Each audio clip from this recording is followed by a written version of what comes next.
Hi guys!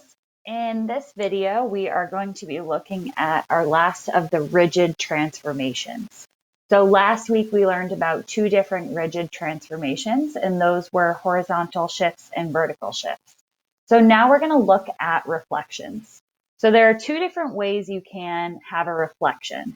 You can have negative f of x, so that's a negative on the outside of the function. And this represents a reflection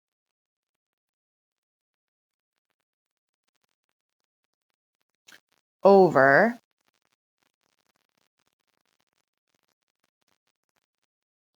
the x-axis.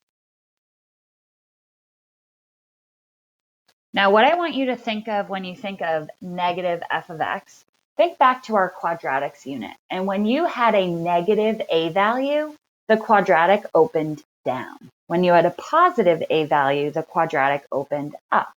So if you think about negative x squared, what did that negative do to that function? It made it open down, which if you think about it, when you reflect over the x-axis, what you would be doing is taking this quadratic, flipping it, and now it opens down. If you had a quadratic all the way up here, you would flip it, and it would now be down here. So that's something to think about.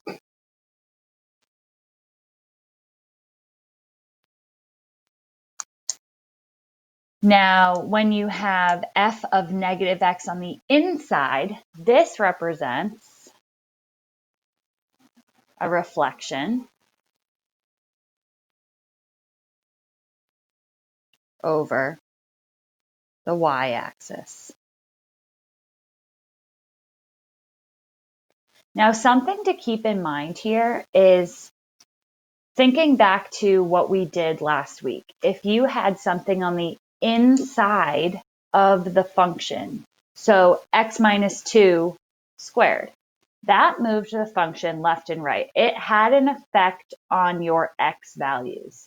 When you have negative x on the inside, that also has an effect on your x values. Because notice, if I take this function and I reflect it over the x-axis, it changes the x values, but the general location of the y values are the same. My y values are staying the same. My x values are what's changing.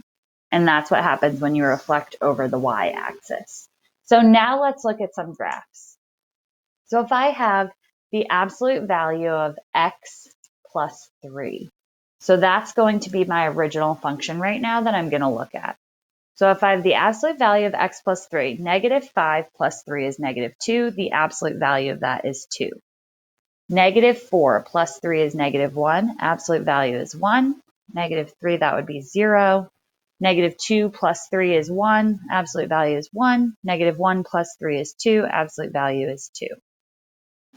Now, if I take that very function and graph it, it's going to look like this. 1, 2, 3, 4, 5, 4, 3, 2, 1. So here is my original function. Now, if I take those values, so absolute value of x plus 3, but then I multiply it by a negative outside, it's going to be negative 2, negative 1, 0, negative 1, negative 2. And what's that going to do? It's going to take each of those points and reflect them.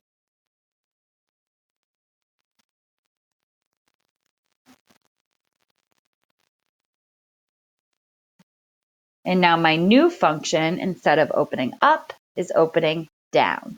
So that's a negative on the outside of that grouping symbol, which makes it reflect over the x-axis. So this is my original, this is my new function. So now let's look at f of negative x. So again, if it's on the inside changing to a negative, that's actually changing the x values. All right, so I have this exact same function from above down here with the values already filled in and it's already graphed.